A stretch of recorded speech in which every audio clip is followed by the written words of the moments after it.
వాక్య ధ్యానం చేద్దాం. పరలోకమందున మా కన్న తండ్రి, నీ యొక్క పరిశుద్ధమైన పాదాలకు నమస్కారం తెలియజేస్తూ ఉన్నాం. నీ పక్షాన నీవు నిలబెట్టుకున్న నీ దాసులను నేను అల్పజ్ఞుడను, పాపిని, నిష్ప్రయోజకుడను. కేవలం నీ ప్రేమ, నీ కృప చేత నన్ను నిలబెట్టావు. నేను అభ్యంతరపరచ చూచే సాతాను దురాత్మ చీకటి శక్తుల ప్రభావాన్ని తొలగించండి. నీ కొరకు ఉన్నతంగా మేము వాక్యం నేర్చుకున్నట్లుగా దీవించండి. జరుగుతున్న కార్యక్రమం అంతా నేను నీ చిత్తాన్ని బట్టి నడిపించమని ప్రభువైన యేసు క్రీస్తు పేరిట ఈ ప్రార్థన మీకు సమర్పిస్తున్నాము తండ్రి, ఆమేన్. ప్రియమైన దేవుని పిల్లరా, ప్రతి వారంలో లాగానే ఈ వారం కూడా ఒక భక్తుని యొక్క జీవితాన్ని మనము ధ్యానము చేయబోతూ ఉన్నాం. బైబిల్లో ఒక భక్తుడు అంటే సాతానికి చాలా భయం. భక్తులందరంటే భయమే, కానీ సాతానికి మాత్రం ఆ భక్తుడు అంటే చాలా భయం. మీరంటే సాతానికి భయమా, ఇష్టమా? కాబట్టి ఆ భక్తుడు అంటే సాతానునే భయపెట్టినటువంటి భక్తుడు గురించి రోజు మనము ధ్యానం చేయబోతున్నాం. దేవుడికి అది ఇష్టమైన కార్యం. ఏది? ఏ భక్తుడైతే, ఏ మానవుడైతే సాతాన్ని భయపెడతాడో ఆ కార్యము దేవుడికి చాలా ఇష్టమైన కార్యం. కనుక అలాంటి సాతానుని గడగడలాడించినటువంటి భక్తుడైన యోబు గారు. ఓకేనా? ఎక్కడైనా మీరు గమనించండి, కావాలంటే ఎప్పుడైనా ఒక విషయం ఆలోచన చేయండి. ఎవరైనా కూడా ఈ యోబు గురించి టాపిక్ తీసుకుంటే ఖచ్చితంగా సాతాను చాలా ప్రెజర్ చేస్తాడు. ఎందుకంటే ఈ యోబు సాతాన్ని ఓడించాడు కాబట్టి. ఎవరైనా మనల్ని ఓడించుంటే, ఎవరైనా మనల్ని కొట్టుంటే వాళ్ళ మీద మనకి కోపం ఉంటుంది కదా. అలాగే సాతానికి యోబు గారు అంటే చాలా కోపం, ఎందుకంటే ఓడించాడు కాబట్టి. అంతే కదా? సరే, ఈ సాతాన్ని ఓడించినటువంటి యోబు గారి గురించి కొంచెం పరిచయం చూద్దాం. ఈ యొక్క యోబు గారు ఊజు అనే దేశమందు నివసించేవాడు. ఊజు, ఆ కాలంలో ఆ దేశం పేరేమో ఊజు. ఇప్పుడు ఆ దేశం పేరు అమన్. ఏం పేరేమో? అమన్.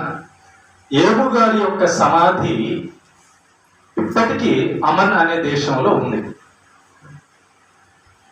ఆ యోబు గారి యొక్క సమాధిని చూడడానికి చాలా మంది వెళ్తుంటారు కూడా. ఓకే, యోబు గారి యొక్క సమాధి ఇప్పటికీ ఉంది. దావీదు గారి సమాధి ఉంది, ఇప్పటికీ ఉంది. అలాగే ప్రభువైన యేసు క్రీస్తు పెట్టబడిన ఖాళీ సమాధి ఇప్పటికీ ఉంది. అలా బైబిల్ నిజం అనేది కొన్ని చాలా చారిత్రక ఆధారాలన్నీ ఉన్నాయి. రైట్. అలాంటి ఈ యొక్క యోబు గారి గురించి మనము ధ్యానం చేసేటప్పుడు ఈ యోబు గారు ఊజు అనే దేశంలో నివసించినటువంటి వ్యక్తి. సరే, ఈ యొక్క పరిశుద్ధ గ్రంథంలో ఎన్ని పుస్తకాలు ఉన్నాయమ్మా మొత్తం? తెలుసు ఎవరికైనా? ఎన్ని? 66 పుస్తకాలు ఉన్నాయి. ఈ 66 పుస్తకాలలో ఆది కాండం మొట్టమొదటిదా? ఏ గ్రంథం మొట్టమొదటిగా బైబిల్లో గ్రంథం రాయబడిన గ్రంథం తెలుసు ఎవరికైనా? ఈ యోబు గ్రంథమే బైబిల్లో మొట్టమొదటిగా రాయబడిన గ్రంథం. మరేంటి పాస్టర్ గారు మొట్టమొదటిగా రాయబడిన గ్రంథాన్ని ఫస్ట్లో పెట్టకుండా ఎక్కడో మధ్యలో పెట్టారని అనుకుంటున్నారా? దేవుడు ఒక ప్రణాళిక ప్రకారము బైబిల్ మొత్తాన్ని పెట్టాడు. కనుక గుర్తుపెట్టుకోండి, మర్చిపోవద్దు, మళ్ళీ రాసుకోండి. పరిశుద్ధ గ్రంథంలో 66 పుస్తకాలలో మొట్టమొదటిగా రాయబడిన గ్రంథము యోబు గ్రంథము. ఓకే, అక్కడ యోబు గ్రంథము తర్వాతే మిగతా గ్రంథాలన్నీ కూడా రాయబడ్డాయి. గుర్తుపెట్టుకోండి. సరే, ఈ యొక్క యోబు గారి గురించి మనము యోబు గ్రంథంలో మొదటి అధ్యాయము, రాసుకోండి, వచనాలు చెప్తా, నేను తర్వాత మీకు కోట్ చేస్తాను. మొదటి అధ్యాయం, ఈరోజు మనం దేవుని చిత్తం అయితే ధ్యానం చేయబోయే వచనాలు. యోబు గ్రంథము మొదటి అధ్యాయం, ఓకేనా? తర్వాత యోబు గ్రంథము 23వ అధ్యాయము 10 నుంచి 12 వచనాలు. తర్వాత యోబు గ్రంథము 27వ అధ్యాయము 4 నుంచి 6 వచనాలు. తర్వాత యోబు గ్రంథము 27వ అధ్యాయము 10 నుంచి 11 వచనాలు. తర్వాత యోబు గ్రంథము 28వ అధ్యాయము 28వ వచనం. తర్వాత యోబు గ్రంథము 29వ అధ్యాయము 7 నుంచి 17 వచనాల వరకు. తర్వాత యోబు గ్రంథము 29వ అధ్యాయము 21 నుంచి 25 వరకు. తర్వాత 31వ అధ్యాయము. ఓకే, ఇవి వచనాలు పెట్టుకోండి. దేవుని చిత్తం అయితే ఈ రోజు కానీ పూర్తి అయితే ఈరోజు చేద్దాం, లేదా సెకండ్ పార్ట్కి వెళ్ళిపోదాం. ఓకే రైట్, ఈ వచనాలు పెట్టుకోండి ప్రస్తుతానికి. ఇప్పుడు మనం యోబు గారి యొక్క జీవితాన్ని పరిశీలిస్తున్నాం. ప్రేమ దేవుని బిడ్డలారా, ఈ యోబు గారండి దేవుణ్ణి చూసి దేవుణ్ణి నమ్మిన వాడు కాదు. మొట్టమొదట ఈ ఊజు అనే దేశంలో యోబు గారు నివసిస్తున్నప్పుడు యోబు గారు ఒక సంగతి విన్నాడు. యోబు గారి చెవులలో ఒక సంగతి వినబడింది. ఏంటది? 28వ అధ్యాయము 28వ వచనం చదవండి. 28వ అధ్యాయము 28వ వచనం, యోబు గ్రంథం తీసుకున్నాం, చదవండి.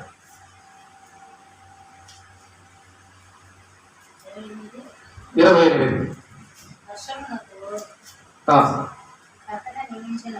28వ అధ్యాయము 28వ వచనం. మరియు యెహోవా యందు భయభక్తులే జ్ఞానమనియు దుష్టత్వము విడుచుటయే వివేకమనియు ఆయన నరులకు సెలవిచ్చెను. ఇక్కడ దేవుని యొక్క పేరు కనబడుతూ ఉంది. ఏ దేవుని పేరు కనబడుతుంది? ఏ పేరు ఉందమ్మా ఇక్కడ?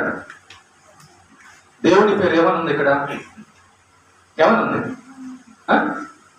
యెహోవా అని ఉంది. ఓకేనా? యెహోవా అనే పేరు యోబు గారు విన్నారు. యోబు గారు విని ఆ యొక్క దేవుడైన యెహోవా యందులు భయభక్తులు కలిగి ఉండటమే జ్ఞానము, దుష్టత్వము విడుచుటయే వివేకమని ఆయన విన్నాడు. దేవుడు నరులకు సెలవిచ్చాడు. ఎవరికి? ఆదాముకు కానీ, మోషేకు కానీ, ఇలాగ అనేక మందికి భక్తులందరికి సెలవు ఇచ్చాడు కదా. ఈ యొక్క మాట యోబు గారు విన్నారు. ఇంకో మాట కూడా చూద్దాం. 42వ అధ్యాయం 5వ వచనం చదవండి. 42వ అధ్యాయము 5వ వచనం, యోబు గ్రంథం 42వ అధ్యాయము 5వ వచనం. వినికిడి చేత నిన్ను గూర్చిన వార్త నేను వింటిని. ఇది ఎవరు మాట్లాడుతున్నారు? ఈ మాట యోబు గారు మాట్లాడుతున్నారు. ఫస్ట్ వచనం చూడు. అప్పుడు యోబు యెహోవాతో ఇలాగూ ప్రత్యుత్తరం ఇచ్చారు. యోబు గారంట యెహోవాతో ఇలాగంటున్నాడంట. ఏమంటున్నాడు? 5వ వచనం. వినికిడి చేత నిన్ను గూర్చిన వార్త నేను వింటిని, అయితే ఇప్పుడు నేను కన్నులారా నిన్ను చూచుచున్నాను. చూసారా? యెహోవాయే నిజమైన దేవుడని యోబు గారు నివసిస్తున్న కాలంలో యోబు గారు చెవుల్లో వినబడిందంట. అప్పటికి ఇంకా యోబు గారు చూడలేదు.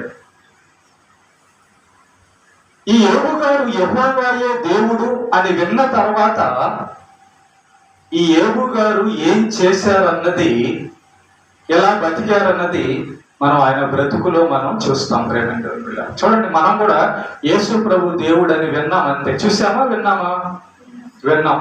మరి యోబు గారు కూడా యెహోవాయే దేవుడు, తండ్రి అయిన యెహోవాయే దేవుడు అని చెప్పి ఆయన ఉన్న కాలంలో విన్నాడంట. ఇక విన్న దగ్గర నుంచి ఆయన గురించి దేవుడు అని విన్నాడు. ఈ యెహోవా దేవుడు నరులకు ఏమని ఆజ్ఞాపిస్తున్నాడంటే దుష్టత్వము మానేయండి అని దేవుడు ఆజ్ఞాపిస్తున్నాడు అని యోబు కాలంలో ఎవరో యోబుకు సువార్త చేశారు అంతే. ఈ మాట ఎప్పుడైతే విన్నాడో యోబు గారండి, దేవుడు యెహోవాయా, నా సృష్టికర్త, నా తండ్రి యెహోవాయా, ఆయన నరులందరినీ చేసినవాడా, ఆయన పరలోకాన్ని నరకాన్ని చేసినవాడా, ఆయనకు పాపం అంటే ఇష్టం లేదా,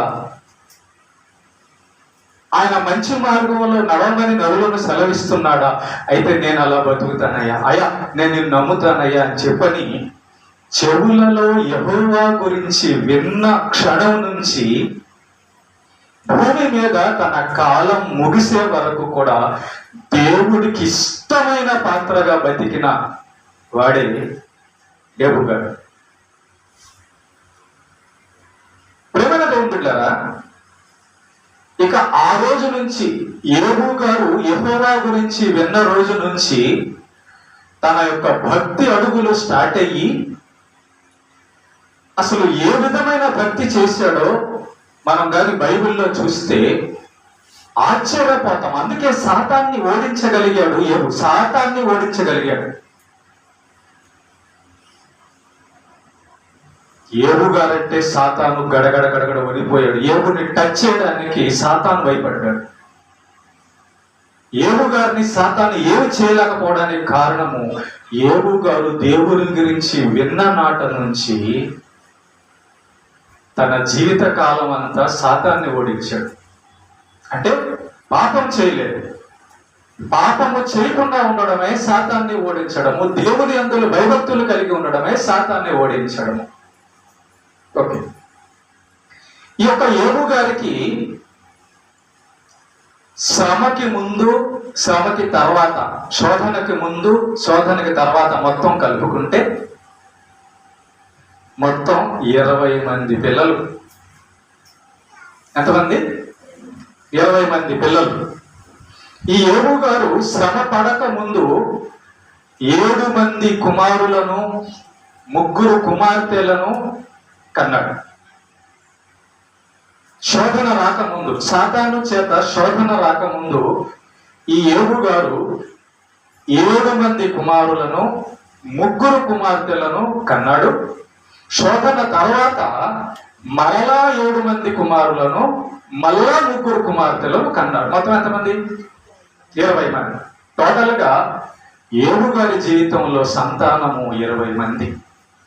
ఓకేనా? ఇక ఈ యోబు గారు ఆ దేశంలో, ఊజు దేశంలో యోబు గారి కంటే ఆస్తిపరుడు ఎవరు లేడు. అర్థమవుతుందా?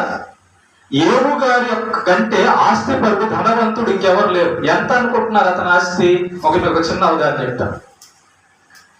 గొర్రెలు ఉంటాయి, మన మన మన ఊర్లో గొర్రెలు కాసుకునే వాళ్ళు ఉంటారు కదా, గొర్రెలు కలిగిన వాళ్ళు ఉంటారు కదా.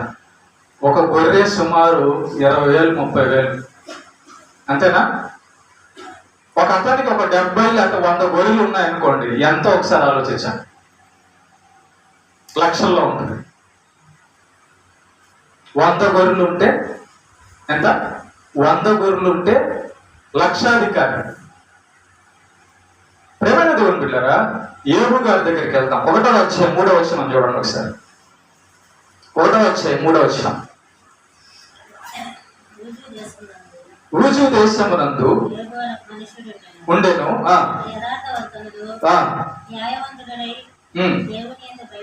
3వ వచనం. 1వ అధ్యాయం 3వ వచనం. ఎన్నమ్మా? ఈ రోజుల్లో 100 గొర్రెలు ఉంటే లక్షాధికారి. అర్థమవుతుందా? ఈ రోజుల్లో కేవలం ఒక 100 గొర్రెలు ఉంటే లక్షాధికారి. ఇప్పుడు ఏడుకి ఎన్ని గొర్రెలు ఉన్నాయి? 7,000. 7,000 గొర్రెలు అంటే ఒకవేళ ఈ 7,000 గొర్రెలు మేయడానికే ఒక ఊరు కావాలి. అర్థంగా? అంతేనా కదా? ఈ 7,000 గొర్రెలు మేత మేయడానికే ఒక ఊరకు ఈ ఊరంత కావాలి. 100 గొర్రెలకే లక్షాధికారి అయితే ఈ రోజుల్లో 7,000 గొర్రెలు ఉంటే యోబు ఎంత ధనవంతుడో. అంతేనా? ఇంకా చదవండి 3వ వచనంలో. అతడు 7,000 గొర్రెలను 3,000 ఒంటెలు. మరి ఈ 3,000 ఒంటెలు ఉండాలంటే మేత మేయాలంటే ఎంత స్థలం కావాలి? ఇంకొక ఊరు కావాలి. ఓకేనా? జాగ్రత్తగా యోబు గారికి ఉన్నటువంటి ఆస్తి, దేవుడు ఇచ్చినట్టు ఆస్తి 7,000 గొర్రెలు, 3,000 ఒంటెలు అంటే 2 ఊర్లు. ఇంకా 500 జతలు ఎట్లంటే జత అంటే ఎన్ని? 2 అంటే 1000 ఎద్దులు. ఈ 1000 ఎద్దులు పోయి మేయాలంటే ఇంకొక ఊరు కావాలి. అర్థమవుతుందా? 1000 ఎడ్లు ఉన్నాయి. ఇంకా ఈ 500 ఆడగాడిద కావాలంటే మేయాలంటే ఇంకొక ఊరు కావాలి. చూసారా? యోబు గారికి 1000 పశువుల ధనమే కాకుండా, మేపడానికి స్థలమే కాకుండా ఇంకా పనివారు కూడా ఉన్నారంట ఆయనకి చాలా మంది పనివారు ఉన్నారు. ఖర్చులమా గాడిదలను కలిగి బహుమంది పనివారును అతనికి ఆస్తిగా ఉండెను. కనుక తూర్పు దిక్కు జనులందరిలో అతడే గొప్పవాడు. యోబు ఉన్నటువంటి ఆ ఊజు దేశంలో యోబు కంటే ఇంకా ధనవంతుడు ఎవ్వడు లేడంట. సగం దేశం యోబుదే. 7,000 గొర్రెలను మేపడానికి ఎంతమంది పనులు కావాలి? 7,000 గొర్రెలు మేయడానికి ఎంత మేత కావాలి? ఎంత స్థలం కావాలి? 7,000 గొర్రెలను పెట్టడానికి ఎంత శాల, పశువుల శాల కావాలి? గొర్రెల గురించి నేను మాట్లాడుతాను. మళ్ళా 1000 ఎద్దులు ఉండడానికి తినడానికి ఎంత మేత కావాలి? 1000 ఎద్దులను కట్టేయడానికి ఎంత పశువులు పాక కావాలి? మళ్ళా 500 గాడిదలు వేయడానికి ఎంత గడ్డి కావాలి? 500 గాడిదలను పెట్టడానికి పశువుల శాల ఎంత కావాలి? మళ్ళా వీటన్నిటినీ మేపడానికి పనులు ఉన్నారు కదా, ఆ పనులకి భార్యలు, వాళ్ళకి పిల్లలు, వీళ్ళందరికీ మళ్ళీ ఇల్లు కావాలి కదా. ఎంత ఆస్తి కలిగి మళ్ళా ఇతనికేమో 7 మంది కుమారులు, 3 కుమార్తెలు. ఈ 7 మందికి ఎంత ఆస్తి కావాలి?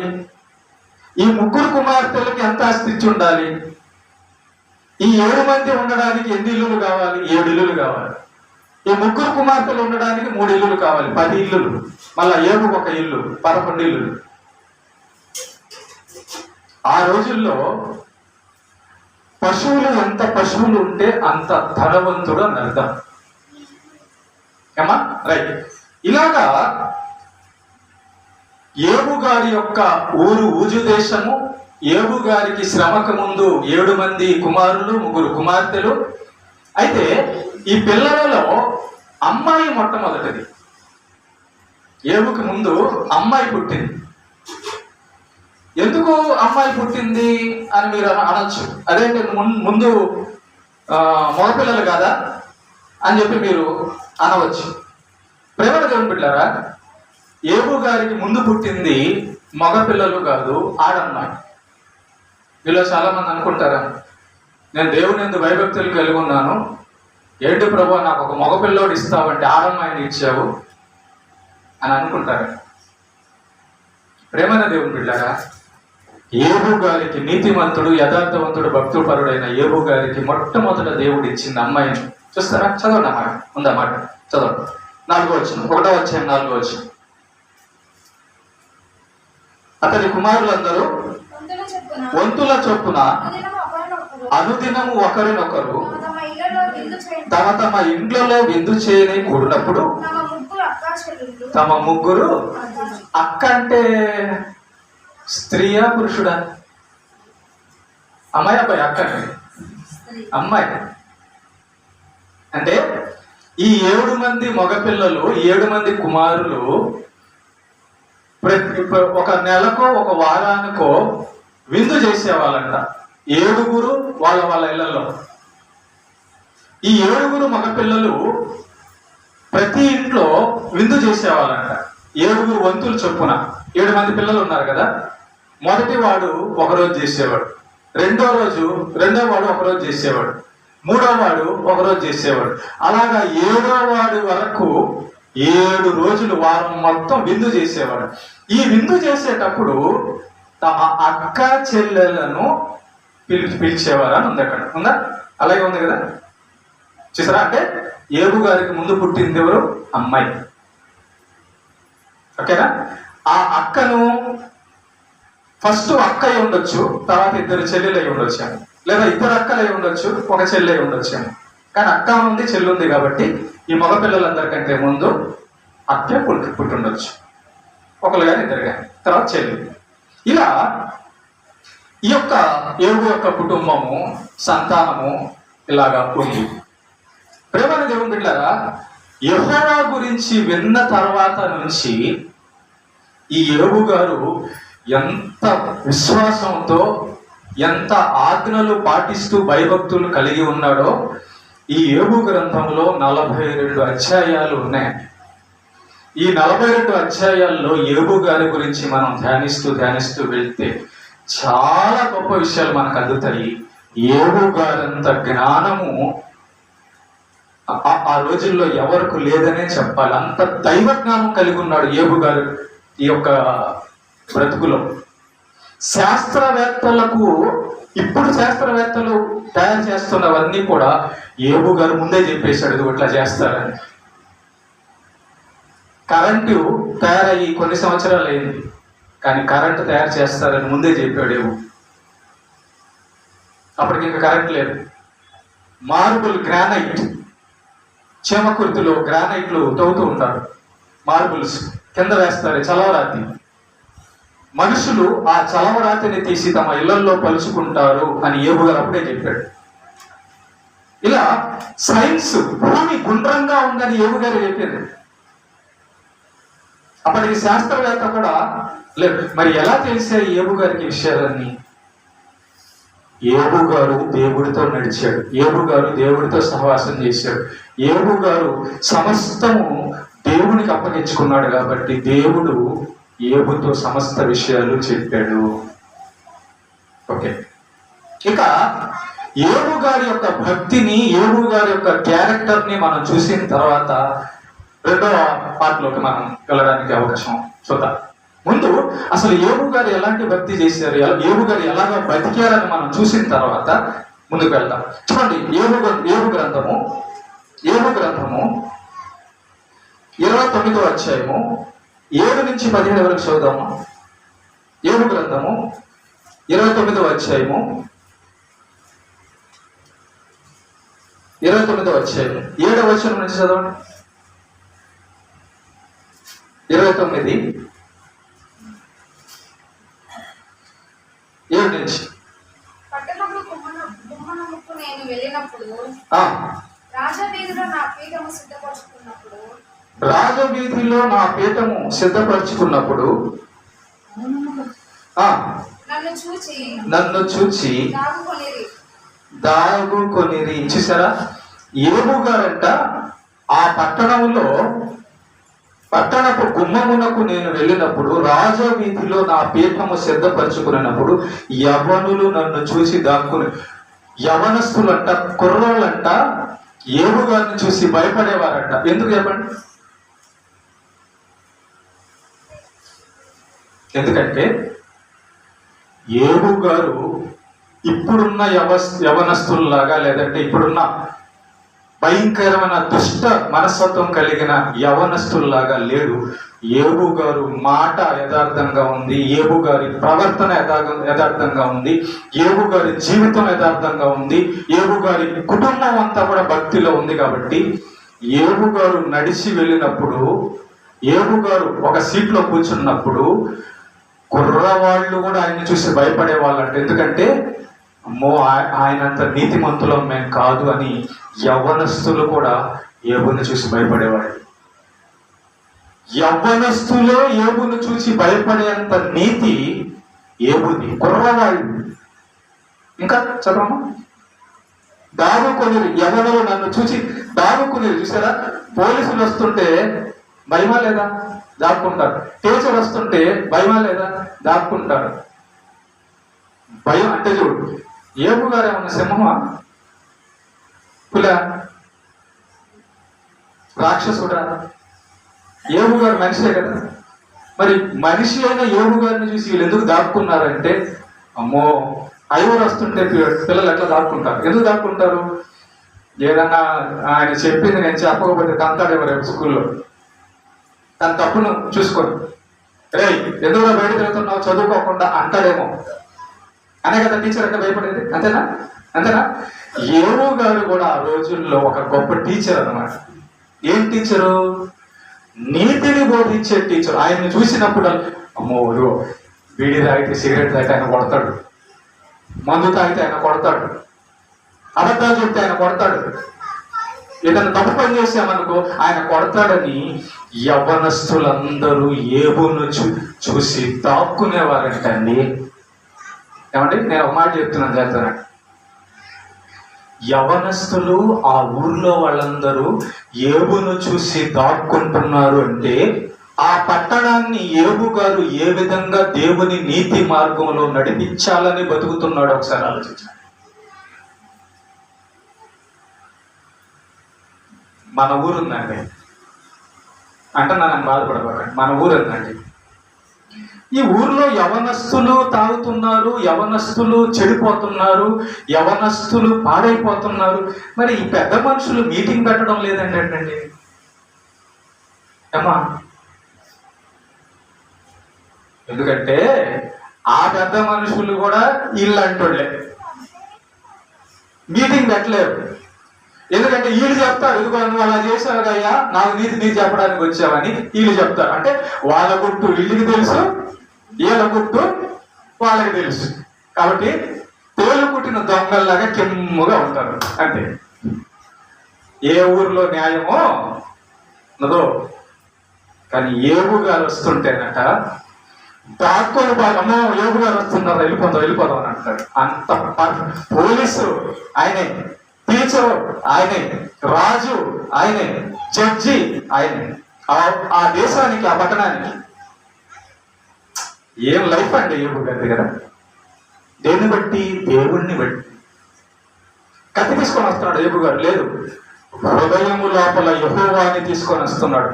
యెహోవా యందు భయభక్తులు కలిగి ఉండడమే జ్ఞానం, గొప్పతనం.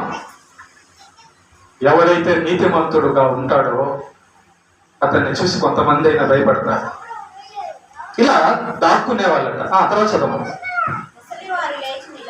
ముసలివారు, యోబు కంటే పెద్దవాళ్ళైన ముసలి వాళ్ళు యోబు గారు వస్తుంటే అంట లేచి చేతులు కట్టుకునే వాళ్ళంట.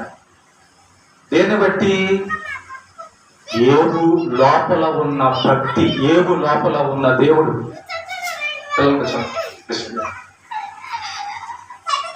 ఓకేనా? యోబు గారి లోపల ఉన్న దేవుణ్ణి బట్టి, యోబు గారి యొక్క క్యారెక్టర్ని బట్టి, యోబు గారి యొక్క యథార్థతను బట్టి, యోబు గారి యొక్క మంచితనాన్ని బట్టేనండి ముసలి వాళ్ళు కూడా యోబు గారు వస్తుంటే నిల్చునే వాళ్ళంట లేచి. అలాంటి పరిస్థితి మన దగ్గర ఉందా? చూడండి, ఈరోజు నుంచి యోబు గారి జీవితాన్ని మనం ధ్యానం చేస్తూ ఉన్నాం. ఏమంటే మనం చర్చికి వచ్చినప్పుడు లేదంటే వాక్యం దగ్గరికి వెళ్ళినప్పుడు మనకు అర్థం కావాల్సింది ఏంటంటేనండి, దేవుడు ఎందుకు యోబు గారి గురించి రాపించాడు, మోషే గారి గురించి రాపించాడు, దానియేలు గురించి రాపించాడు అనే ఆలోచన చేయక, వాక్యాన్ని మనం ధ్యానం చేయక, మన మైండ్ అంతా తిండి మీద, డబ్బు మీద, ఆ సంతోషాల మీద మనం పెడుతూ ఉన్నామే తప్ప ఈ యోబు గారి గురించి మనకు దేవుడు రాపించింది ఏబులాగా బతకాలని అని మనం వదిలేస్తున్నామండి. అలా చేయడం లేదు. మోషే గారి గురించి రాపించింది మోషే గారి లాగా బతకాలని దేవుడు రాపించాడు అనే సంగతి మనం వదిలేసామండి. మనం ఎవరిని వెంబడిస్తున్నామంటే సినిమా యాక్టర్లని, రాజకీయ నాయకుల్ని, డాక్టర్లని, పోలీసులని, జడ్జీలని కదా, ధనవంతులను, వాళ్ళనే కదా మనం అనుసరిస్తాం. నిజం చెప్పండి.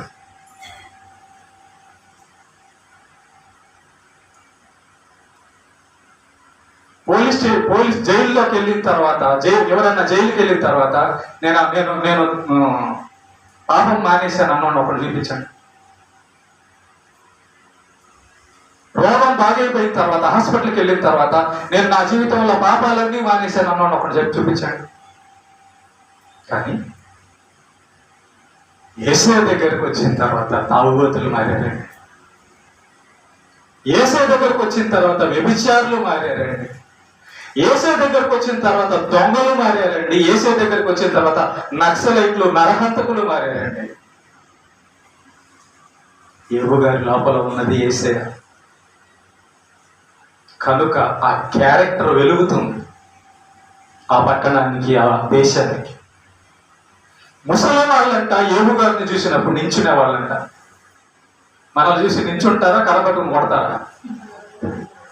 ఏమా ముసలాలు ఎవరన్నా మనల్ని చూసినప్పుడు ఏంద్రో ఈ పనులు అంటారా, లేకపోతే చూసి అయ్యా గొప్పోడే వస్తున్నాడు అంటారా? చూసారా? యోబు గారి యొక్క జీవితంలోంచి మనం నేర్చుకోవాల్సిందే. ఓకే, తర్వాత అధికారులు మాట్లాడటమని నోటి పోలీసులు, సైనికులు, అధికారులు అంటే ఎవరు? సైనికులు, పోలీసులు, డాక్టర్లు, జడ్జీలు అంట యోబు గారు వస్తుంటే ఇట్లా పెట్టుకునేవాళ్ళంట. ఇట్లా ఎప్పుడు పెట్టుకుంటారు? పిల్లలు స్కూల్లో టీచర్ వస్తున్నప్పుడు, అదేనా? సైలెంట్ అన్నప్పుడు, లేదా రాజు వస్తున్నప్పుడు, లేదా జడ్జి వస్తున్నప్పుడు ఇట్లా పెట్టుకుంటారు. జడ్జి గారి దగ్గరికి వెళ్ళి సైలెంట్ పెట్టుకుంటారు. ఆ దేశానికి యోబు గారు జడ్జి అండి. ఆ దేశానికి యోబు గొప్పవాడు. సైనికులు, పోలీసులంట యోబు గారు వస్తుంటే నోటి మీద ఏలు పెట్టుకునేవాళ్ళని. అంటే అర్థం ఏంటో తెలుసా? ఆయన ముందు మాట్లాడడానికి కూడా తెగించేవాళ్ళు కాదు. అంత గొప్పవాడు యోబు గారు. ఇదంతా ఎందుకు రాపించాడు దేవుడంటే? చూడండి, యోబు ఎలాగా బతికితే ఆ దేశంలో యోబు గారిని నేను అంత గొప్ప చేశానని మనం తెలుసుకుంటామని యోబు గారి గురించి దేవుడు రాపించాడు. తర్వాత ఇంకా చదువు.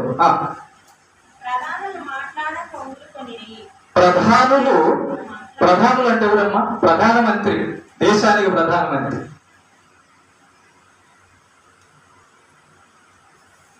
మన దేశ ప్రధాని ఎవరు? నరేంద్ర మోడీ. మన రాష్ట్ర ముఖ్యమంత్రి ఎవరు? చంద్రబాబు. చంద్రబాబు గారు కానీ మోడీ గారు కానీ మీ దగ్గరకు వచ్చేట ఏలు వేసుకుంటారా? నోటి మీద ఏలు వేసుకుంటారా? నోరుమోయి అంటారా? యోబు గారు నడిచొస్తుంటేనంటారండి ప్రధానమంత్రి వేసుకునేవాడంట. యోబు గారు వస్తున్నారు. వాట్ ఏ క్యారెక్టర్ అండి! దేని బట్ట తెలుసా? నజరేయుడైన యేసుని బట్టి. యోబు గారు యెహోవా గురించి విన్న తర్వాత ఆ యెహోవా దేవుని హృదయంలో పెట్టుకొని ఆ యెహోవా దేవుని యొక్క ఆజ్ఞల ప్రకారం బతుకుతుంటే ప్రధానమంత్రి భయపడుతున్నాడంట, ముఖ్యమంత్రి భయపడుతున్నాడంట యోబుని చూసి. ఇంకా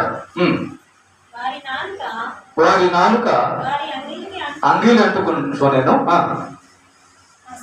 నా సంగతి చెవిన వినబడిన ప్రతివాడు నన్ను అదృష్టవంతునిగా ఎంచెను. చూసారా? నేను కంటబడిన ప్రతివాడు నన్ను గూర్చి సాక్ష్యం ఇచ్చెను. చూడండి, ప్రధానమంత్రులు, ముఖ్యమంత్రులు, రాజులు, సైనికులు, డాక్టర్లు, జడ్జీలు యోబు గారు వస్తుంటే ఎందుకు నోటి మీద ఏలు పెట్టుకునేవారంటే కింద చెప్తున్నట్టు ఎందుకనగా ఎలయనగా మొర్రపెట్టిన దీనులను, తండ్రి లేని వారిని, సహాయము లేని వారిని నేను విడిపించి తిని. యోబు గారు జైలుకి వెళ్ళేవాడట. జైలు దగ్గరికి వెళ్ళి జైల్లో ఉన్న ఖైదీలను అడిగేవాడట, ఏ నేరం చేశావు? అయ్యా, నేను ఏం నేరం చేయకపోయినా ఇదిగో ఆకలేసి ఆ తోటలో ఒక పళ్ళు కొట్టును తీసుకొని తిన్నాను, నన్ను జైల్లో పెట్టేశారు. అయ్యా, పనేమి లేదు, చాలా రోజుల నుంచి నా భార్య బిడ్డలు చాలా ఇబ్బంది పడుతున్నారు. అయ్యా, నాకు డబ్బులేమి లేవు, ఇదిగో వేరే అతని దగ్గర అప్పు తీసుకున్నాను, కానీ కట్టే లోపల నాకు అనారోగ్యం వచ్చింది, బాగా లేకుండా వచ్చింది, కాబట్టి కట్టలేకపోతే నాకు అప్పించినోడు నన్ను జైల్లో పెట్టాడు. ఈ మాటలన్నీ విన్నాడు యోబు గారు జైలుకి వెళ్ళి. దీనులను, దరిద్రులను ఆదుకునే ఇలాంటి కార్యాలన్నీ చేసేటప్పటికి యోబు గారికి ఎంత మంచి పేరు వచ్చేసిందో ఒకసారి ఆలోచించండి. ఎవరి కార్యాలు ఇవి? యెహోవా కార్యములు. మనలో ఎవరైనా జైల్లోకి వెళ్ళి, అయ్యా ఎందుకు జైల్లోకి వచ్చావు, ఏంటి నీ పరిస్థితి అని అడిగేవాడు ఎవరు? హాస్పిటల్లోకి వెళ్ళి, అయ్యా ఏమైంది, నీకు ఎవరైనా సాయం చేసేవాళ్ళు ఉన్నారా, అన్నం పెట్టేవాళ్ళు ఉన్నారా, మందులు ఇచ్చేవాళ్ళు ఉన్నారా అని మనం అడుగుతామా?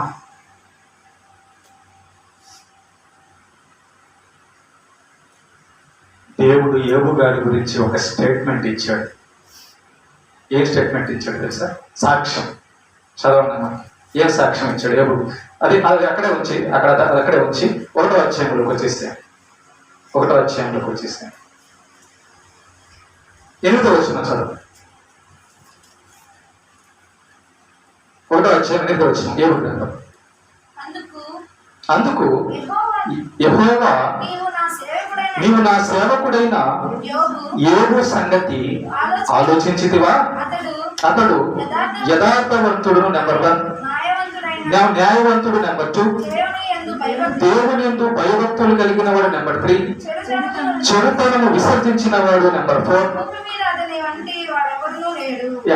ఎక్కడమ్మా ఎక్కడ అతను వంటి వాడు ఎవరు లేరంట? భూమి ఎంతది? 1 కిలోమీటర్ ఉండదా, 2 కిలోమీటర్లు ఉండదా? భూమి అంటే ఒక ఊరా? ఒక ఊరేనా? ఒక జిల్లానా? ఒక రాష్ట్రమా? ఒక దేశమా? భూమి మీద యోబు లాంటోడు లేడంట. ఏ క్యారెక్టర్ అంట! ఇది దేవుడు చెప్పిన మాట, దేవుడు ఇచ్చిన సాక్ష్యం ఇది. యోబు లాంటి వాడు భూమి మీద ఒక్కడూ లేడు.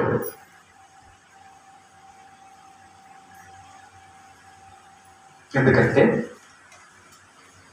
ఎందుకు అక్కడ లేడంటే, యోబు గారు దేవుడి గురించి విన్న కాడి నుంచి ఆయన ఏం చెప్పాడు అది చేయడం మొదలుపెట్టాడు. జైల్లోకి వెళ్తున్నాడు. జైలుకి వెళ్ళి మీ కష్టాలు ఏంటి అని అడుగుతున్నాడు. ఎట్లాగా ఇబ్బంది పాలైపోయి అప్పులు పాలైపోతే నన్ను జైల్లో పెట్టారు, తిండి లేక ఒక కాయ కోసుకొని తింటే నన్ను జైల్లో పెట్టారు అంటే యోబు గారు ఏం చేసేవాళ్ళు తెలుసా? వాళ్ళ డబ్బులంతా నేను ఇస్తున్నా, వదిలేసేయండి. పేదలకు బట్టలు ఇచ్చేవాడు, అన్నం లేని వాడికి అన్నం పెట్టేవాడు, ఇల్లు లేని వాడికి ఇల్లు కట్టించేవాడు. అంతా తన దగ్గర ఉన్న ధనం అంతా నేనే గొప్పవాడిగా ఉండాలి, నాకే ఉండాలి అని అనుకోక, వినండి జాగ్రత్తగా, వీళ్ళు చాలా మంది అంటుంటారు ఏమని, భర్తలో లేకపోతే భార్యలో లేకపోతే పిల్లలో లేకపోతే ఎవరికైనా సాయం చేస్తే, డబ్బులంతా దండా చేస్తున్నావు, వృధా చేస్తున్నావు, బుద్ధిందా నీకు అంటారా అనరా? ఇప్పుడు యోబు గారిని తిట్టండి మరి, బుద్ధి లేదు యోబు గారు మీకు? జైల్లోకి వెళ్ళి ఎవడో వాడు దొంగతనం చేస్తే వాడి డబ్బులు ఇప్పిస్తావు, వాడిని బయట తీసుకొస్తావా? బుద్ధి ఉందా లేదా అనండి. మనకలేదు బుద్ధి కదా. ఏం తీసుకెళ్తామండి? యోబు గారు ఏం సంపాదించారో తెలుసా? డబ్బులు ఇచ్చి మంచిదనాన్ని సంపాదించాడు. మీకు అది ఉందా? మనం అది చేయగలమా? నిన్న ఒకడు మంచోడు, నిజంగా మనస్ఫూర్తిగా, డబ్బులు ఇస్తే కదా, నిజంగా మనస్ఫూర్తిగా నిన్న ఒకడు మంచోడు, మంచి ఈ అక్క మంచిది, ఈ చెల్లి మంచిది అనాలంటే డబ్బు కాదండి, మంచితనం బట్టి.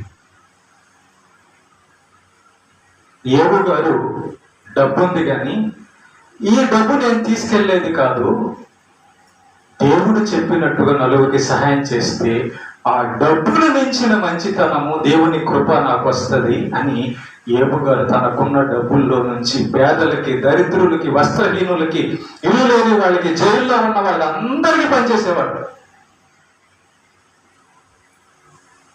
ఈరోజు కనీసం మనిషి ఏమా నెలకి కనీసం ఒక 100 రూపాయలు కూడా నాకు సంపాదన లేదు అన్నోళ్ళ చేతులు ఎత్తాను. నాకు 100 రూపాయలు కూడా రావండి నెలకి అన్నోళ్ళ చేతులు ఎత్తాను. లేదు కదా. ఆ 100 రూపాయల నుంచి 10 రూపాయలు నువ్వు దానం చేస్తున్నావు. 90 కదమ్మా, నేను 90 అన్నానా 10 అన్నానా? 10 నాకే చాలదయ్యా అని అంటాం మనం. ఏడు ఏమన్నా ఇంత ఆస్తిని నేను వాళ్ళందరికీ పంచుకుంటా పోతే ఒకరోజు నా చేతుల్లో చెప్పరాదా అని అనుకోలే. మన ఇంట్లో వాళ్ళైతే అంటారు, చివరికి నీకు చెప్పే కదా ఇక దానం చేస్తా పోతే అంటారు. అవునా కదా. తర్వాత చూస్తాం ఏబు గారి భార్యలాగే అంటారు. ఇప్పుడు వచ్చేసేయండి, ఇందాక అధ్యాయంలోకి వచ్చేసేయండి. 29వ అధ్యాయంలో ఉన్నాం కదా. ఎక్కడికి వచ్చాము? మొర్రపెట్టిన దీనులకు తండ్రి లేని వారిని, సహాయము లేని వారిని నేను విడిపించి తండ్రి ఎవరికైతే లేడో, తండ్రి లేకపోతే ఎంత పరిస్థితి ఉంటుందండి.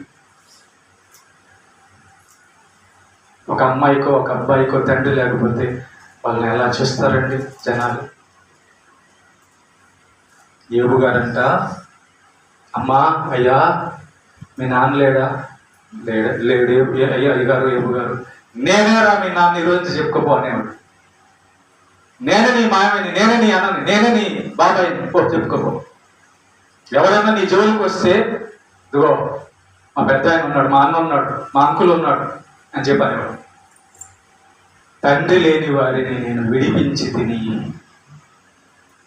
ఇంకా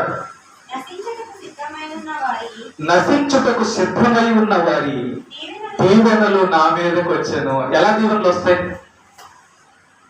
ఒక మాట చెప్పంటారా? మనం మేలు చేస్తే ఆ అవతలి వాడు మంచి మనసు కలిగిన వాడైతే అతడు మనల్ని, ఇప్పుడు చూడండి, ఎవరికన్నా ఆకలిగా ఉన్నప్పుడు ఒక అన్నం ముద్ద పెట్టామనుకోండి, ఆ కళ్ళల్లోంచి నీళ్లు ఆనంద బాష్పాలు రాలుతాయి.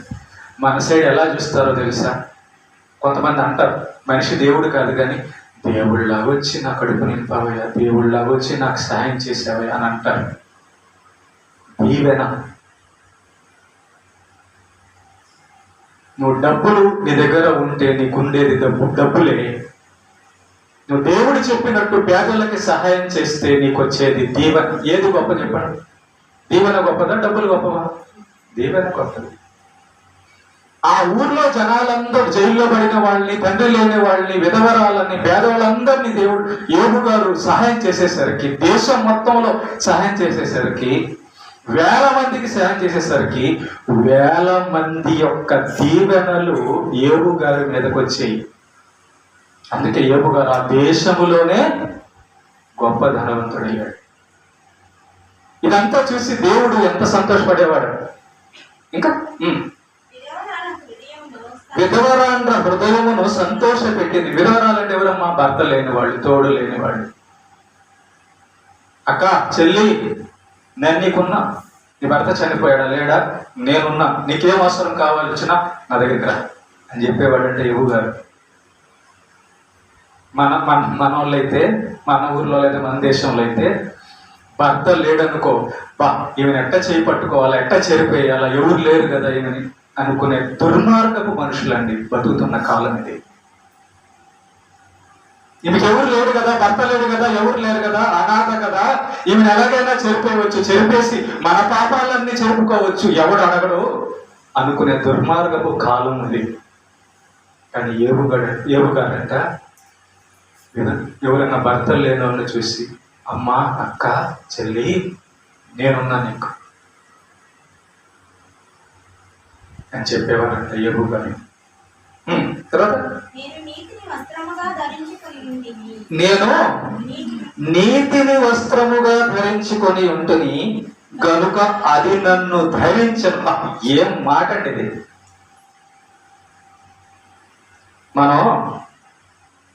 మనం ఏం ధరిస్తామంటే, ఇది 100 రూపాయలదా 300దా అంతేనా? ఇది 1000 రూపాయలదా 2000దా అంతేగా? అంతేనా? మనం చూసేది అదే కదా,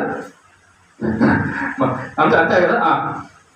ఇది అదేమంటారు, రోల్డ్ గోల్డా అంతే కదా మనం చూసేది. ఇది మల్లేశ్వరి చీర లేకపోతే ఇంకొక చీర, మూగిల రేకుల చీర అయితేనే మనం చూసేది, అంతే కదా. ఏము గారంట ఏం ధరించుకున్నాడంటే నీతిని వస్త్రంగా ధరించుకున్నాడంట. అంటే వస్త్రం లేకుండా మనం అసలు ఎప్పుడు ఉన్నాంగా. వస్త్రం లేకుండా బయటికి వెళ్ళాం కదా.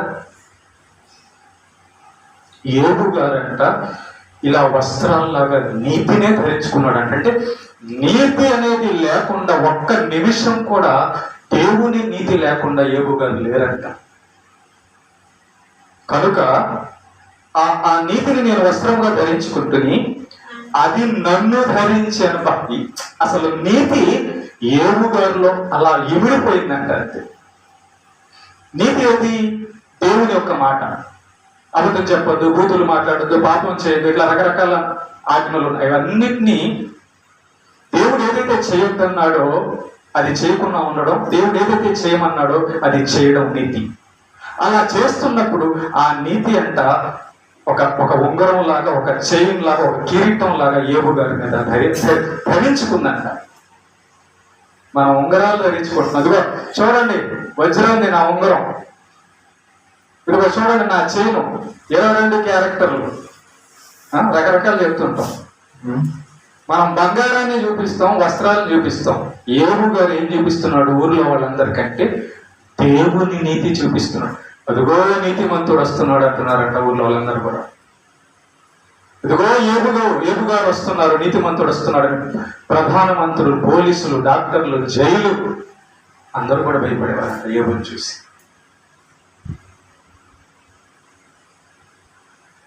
ప్రేమన దేవుని బిడ్డలారా, ఇలాంటి క్యారెక్టర్ ఏం క్యారెక్టర్ అండి! ఎలా ఆ క్యారెక్టర్లోకి వచ్చాడంటే దేవుని బట్టి. ఏ రోజు యెహోవా గురించి విన్నాడో ఆ విన్న కాడి నుంచి ఆయన మాటలు పాటించడం మొదలు పెట్టిన తర్వాత ఆ ఊర్లో ఎంత మంచి పేరు వచ్చిందో గుర్తుపెట్టుకోండి. మీకు యోబు గారు యేసయ్య మాటల ప్రకారం బతకడం వల్ల మంచి పేరు వచ్చింది.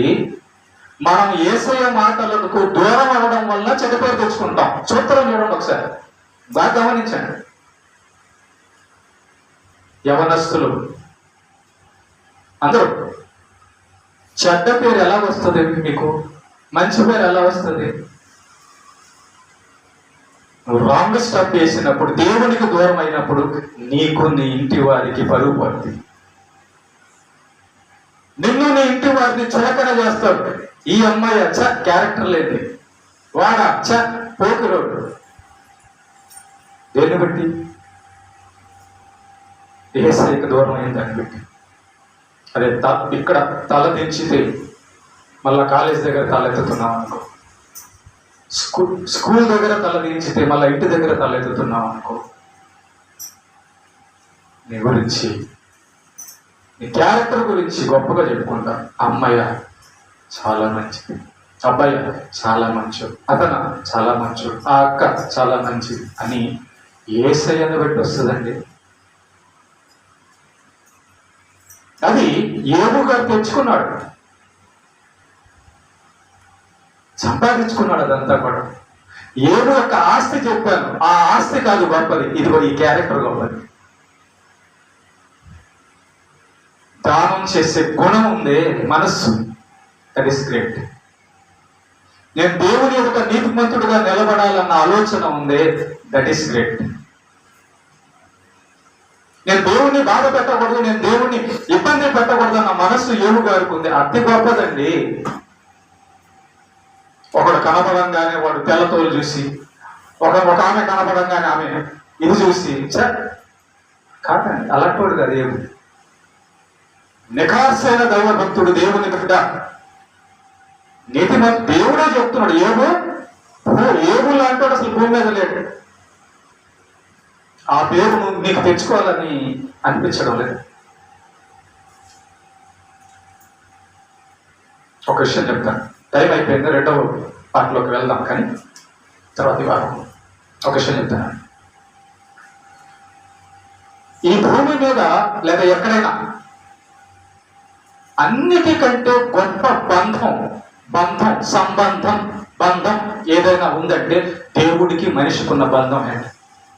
దేవునికి మనిషికున్న బంధం కంటే అమ్మ ఎక్కువ కాదు, నాన్న ఎక్కువ కాదు, అన్న కాదు, తమ్ముడు కాదు, భార్య కాదు, భర్త కాదు, డబ్బు కాదు, ఏది కాదు. ఎందుకు? ఆయన తన చేతులతో మనల్ని చేశాడు, ప్రేమను బట్టి చేశాడు. దేవుడు లేకపోతే, నేను మిమ్మల్ని అడుగుతున్నా, మీరు పిల్లల్ని కనేవాళ్ళ? అప్పుడు మహిమా ఘనత దేవుడి కదా చెల్లించారు. నేను అనే మాట రాకూడదు, దేవుడు రా. అదే ఏబు గారు చెప్పింది. ఇంకా ముందు అసలు సూపర్ ఉంటుంది ఏబు గ్రంథం, సూపర్. ఈ యొక్క విషయాలు ఎవరైతే మిస్ అవుతారో వాళ్ళు దరిద్రులు అంతే. తన పిల్లలకు దేవుడి గురించి ఏం చెప్పేవాడు అండి ఏబు గారు? తన బ్రతుకులో చూపించి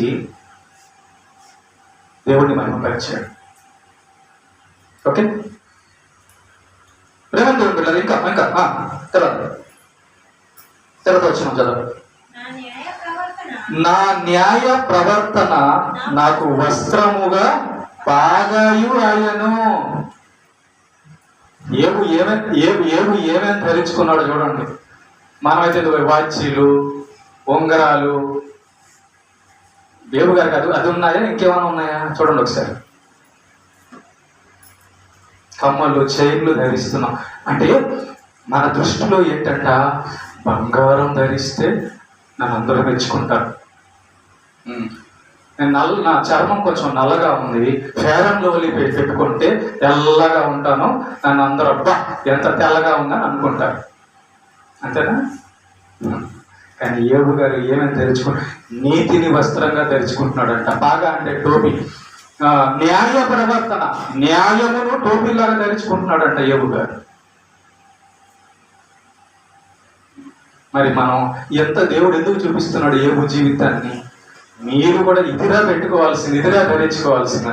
పండగకి సంవత్సరానికి ఒక్కసారి కొత్త డ్రెస్ వేసుకొని వస్తాం. కొత్త డ్రెస్ వేసుకొని చర్చిలో కనబడతాం. కొత్త మనసుతో కాదు, పాత మనసే. మళ్ళా కొత్త మనసా పాత మనసా? బాడీకి కొత్త డ్రెస్ వస్తుందేమో కానీ మనసు పాతే. ప్రేమైన దేవుని బిడ్డలారా, న్యాయాన్ని టోపీగా ధరించుకున్నాడంట యోబు గారు బాగా. తర్వాత గుడ్డివారికి, గుడ్డి వాళ్ళు ఎవరన్నా కనబడితే మనం అటా చూస్తూ ఉంటాం. ఏడ తట్టుకుంటాడా, ఏడ పడతాడా, పొద్దే పోనీలు పడవాకయ్యా అంటాం. కానీ ఏబు గారు ఎవరన్నా గుడ్డోళ్ళు కనబడితే చేయి పెట్టుతారు. ఎక్కడికి వెళ్ళాలయ్యా, పలాగా తీసుకెళ్ళేవాడు. గుడ్డోళ్ళకి కన్నయ్యాడు, చూపు. తర్వాత కుంటివారికి, కాళ్ళు లేని వాళ్ళకి సహాయం చేసేవాడంట. ఎవరన్నా కాళ్ళు లేని వాళ్ళు కూర్చోమంట రోడ్డు పక్కన. ఏంటయ్యా, నాకు కాళ్ళు లేవు, ఊరు వెళ్ళాలి, అవునా, ఇది పోయి డబ్బులు తీసుకో, బండెక్కిపో. పాప ఆ గుడ్డోడు అక్కడ ఉన్నాడు, అతన్ని ఎక్కడికి నడిపించాడు. ఏబు గారు పాదములై తిని దరిద్రులకు ఏబు గారు ఆ దేశంలో పేదవాళ్ళందరూ ఏబు గారిని ఏమనేవాళ్ళు తెలుసా? నాన్న అనేవాళ్ళంట. నాన్న, అసలు నాన్న అని పిలిపించుకునేటటువంటి స్టేజ్లోకి ఏబు గారు వెళ్ళిపోయాడు. ఇదిగో మా నాన్నగారు వస్తున్నారు, తండ్రిలాగా తిని అంటున్నాడు. వాళ్ళ నాన్న అన్నారో లేదో కానీ ఏబు గారిని నాన్న అంటున్నారంట. తండ్రిలా ఆ బాధ్యత, ఆ మంచితనం, ఆ ధైర్యము, ఆ సపోర్ట్ యేహూ గారు ఆ దేశంలో ప్రజలకు ఇస్తుండేవాడంట. తండ్రిలా గుంటిని ఎరుగని వారి వ్యాజ్యము నేను శ్రద్ధగా విచారించిందని. ఎవరైనా ఇద్దరు కొట్టుకుంటున్నారు, వాళ్ళ మధ్యలో దూరితే మనకెందుకులే, వాళ్ళు ఎవరో వాళ్ళ కదా, వాళ్ళ అబ్బాయి కదా, వాళ్ళ అమ్మాయి కదా, నాకెందుకు సమస్య, మా అమ్మాయి మా అబ్బాయి బాగున్నాడు కదా. నీకు పుట్టిన కూతురు బాధపడితే ఎంత బాధో, అవతల తల్లిదండ్రులకు పుట్టిన కూతురు కూడా అంతే అమ్మా, అంతేనన్నా.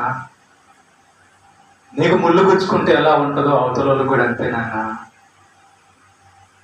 నా కొడుకు కాదు కదా, నా కూతురుకు కాదు కదా, మా నాన్నకు కాదు కదా, మా అమ్మకు కాదు కదా అంటున్నావా? ఏముంది చూడు, ఒకసారి నేర్చుకో. భక్తి అంటే ఇది. దేవుని బిడ్డ అంటే ఈయన యేహూ గారు. అందుకే సాతాన్ని ఓడించాడు. వారావతలకు అన్నాడు సాతాన్ని, అంతే, నువ్వేంద్ర నన్ను ఓడించాడు అన్నాడు. దమ్ముంటే రారా అన్నాడు సాతాన్ని యేహూ గారు. దమ్ముంటే నన్ను ఓడించి చూడు. ఏమంటున్నాడు? దరిద్రులకు తండ్రిగా ఉంటిని,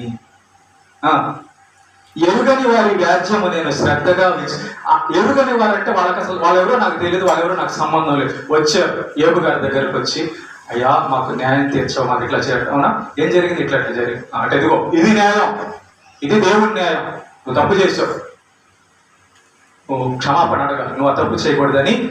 సంబంధం లేని వాళ్ళు వచ్చి యేహూ గారిని అడిగితే అంట సహాయం చేసేవాడంటే. మన ఊర్లో ఎవరైనా అట్లా ఉన్నారా? మన దేశంలో అసలు మంచి చెప్పేవాళ్ళు ఎక్కడండి? మంచి చెబుతుంటే అడ్డొచ్చి కొట్టడం, తిట్టడం, పాస్టర్లను చంపడం, మందిరాలు పడగొడుతున్నారండి ఇప్పుడు మన దేశంలో. పాస్టర్ల భార్యను చెరిపేస్తున్నారండి, పాస్టర్ పిల్లలను చెరిపేస్తున్నారండి. పాస్టర్ ఆ ఊరికి సువార్త చెప్పాల్సిన పాస్టర్ ఆ ఊర్లో నిలబడాలంటే ఈ ఊర్లో వాళ్ళందరూ కూడా పాడు చేసేసి, ఆ పాస్టర్ నువ్వే నీ కుటుంబాన్ని కాపాడుకోలేకపోతున్నావు, మాకేం నీతి చెప్తావని చెప్పి అలా క్రియేట్ చేస్తుందండి ఈ లోకము. అలా క్రియేట్ చేస్తుందండి ఈ లోకం. ఒక మంచి చెప్పాలంటే పాస్టర్ గారిని నిలబడనివ్వడం లేదండి. పాస్టర్ పిల్లల్ని ఎత్తుకొని పోతున్నారండి, పాస్టర్ బిడ్డలు ఎత్తుకొని పోతున్నారండి. పాస్టర్లు నరహంతకులు కాదు, గొడ్డళ్ళు కత్తులు తీసుకొని గన్నులు తీసుకొని కాల్చడానికి. పాస్టర్లు సాధువులు, ప్రేమ, యేసు ప్రభు యొక్క ప్రేమ కలిగిన వాళ్ళు కాబట్టి చంపరు, తలకాయలు కొయ్యరు, కన్ను పెట్టి కాల్చరు. యేసయ్య చెప్పాడు, ఈ చంప కొడితే ఈ చంప చూపిను. న్యాయంగా పోరాడతారు. ఎవరు సహాయం చేయలేదు అనుకో, దేవుడికే చెప్పుకుంటారు, అయ్యా నాకు సహాయం దొరకలేదు. యేహూ గారు లాంటి వాళ్ళు ఈ ఊర్లో ఉంటే బాగుండేది, ఈ ఊరు బాగుపడేది. మైకులో చెప్తున్నానండి, గౌరవరం ప్రజలారా, యేహూ గారు లాంటి వాడు కావాలి ఈ ఊరికి. అలాంటి వాడు ఉంటే ఈ ఊరు బాగుపడుతుంది. అలాంటి పెద్దలు ఉంటే ఈ ఊరు బాగుపడుతుంది. అలాంటి దేవుడు ఉంటే ఈ ఊరు బాగుపడుతుంది. చెప్పనివ్వాలి, దేవుడి గురించి చెప్పనివ్వాలి. తర్వాత దుర్మార్గుల దవడ పళ్ళను ఓడగొట్టి తిని, ఓడగొట్టేవాడట. ఆ రోజుల్లో అయితే అవకాశం ఉంది, ఈ రోజుల్లో లేదు. మనం ఎవడైనా తప్పు చేస్తున్నాడు అనుకో, పళ్ళు రాలగొట్టేవాడంట యేహూ గారు. ఈ రోజుల్లో మాకు ఆజ్ఞ ఇవ్వాల ఇష్టం. ఆ రోజుల్లో ఉంది, కొట్టవచ్చు, చంపేయవచ్చు. కానీ ఈ రోజుల్లో లేదు. తప్పు చేసేవాడిని దండించేవాడంట యేహూ గారు. ఇంకా వారి పళ్ళలో నుండి దోపుడు సొమ్మును, ఎవరైనా దొంగతనం చేశారనుకో, ఆ దొంగ సొమ్ము లాక్కుని తీసుకొచ్చేవాడంట యేహూ గారు. దొంగలు భయపడేవాళ్ళు యేహూ గారిని చూసి. ఇంకా అప్పుడు నా గూటి యొక్కనే నేను చచ్చెదను, హంస వల్ల నేను దీర్ఘాయువు గలవాడనవుతాను. చూసారా, ఇలాంటి కార్యాలు చేస్తూ ఉన్నప్పుడు యేహూ గారికి దేవుడు 20 మంది పిల్లల్ని కనాలంటే ఎన్ని సంవత్సరాలు, ఎంత బలం ఉండాలి? 20 మంది పిల్లల్ని కనాలంటే ఎంత ఆయుష్, ఎంత ఆరోగ్యం ఉండాలి. వేల గొర్రెలను, వేల ఎద్దులను, వేల ఒంటెలను, వేల మందికి న్యాయం తీర్చాలంటే ఎంత బలం ఉండాలి. కనుక కేవలం ఇంకా అయిపోలేదు. చాలా మంది ఏబు గారి యొక్క క్యారెక్టర్ ఎన్ని పార్ట్లు అవుతుందో నాకు తెలియదు, కానీ జస్ట్ ఈరోజు పరిచయం అంతే, ఏబు గారి యొక్క పరిచయం. ఇలాంటి ఏబు గారికి, ఇంత నీతిమంతుడైన ఏబు గారికి కష్టం వస్తే ఆ కష్టంలో ఆయన ఎలా ఉన్నాడో అది కూడా మనం రాబోయే రోజుల్లో నేర్చుకుంటాం. అసలు మనం ఏబు గారు లాగే లేము. ఇంత నీతిమంతుడుగా ఉన్న ఏబు గారికి మీదకి ఆపదలు, ఉపద్రవాలు వచ్చేస్తే ఏబు గారు ఆ టైంలో ఎలా ఉన్నారో, ఏం మాట్లాడాడో అదంతా చూస్తున్నప్పుడు అండి ఎంత తేడా అనిపిస్తుంది మనకి. ఏబు గారు అనిపిస్తుంది. ఇది కదండి మనం నేర్చుకోవాల్సింది. కాబట్టి ఫస్ట్ పార్ట్లో ఏబు గారి యొక్క ఊరు, ఏబు గారి యొక్క పిల్లలు, ఏబు గారి యొక్క ఆస్తి, ఏబు గారి యొక్క దేవుడి గురించి విన్న తర్వాత ఏబు గారు ఎలా బ్రతకడం మొదలు పెట్టాడన్నది ఫస్ట్ పార్ట్లో మనం చూసాం. ఇంకా ఉంది చాలా, దేవుని చిత్తం అయితే సెకండ్ పార్ట్లో ఇంకా ఏబు గారి గురించి మనం ధ్యానం చేద్దాం. దేవుడి మహిమ కలుగును గాక.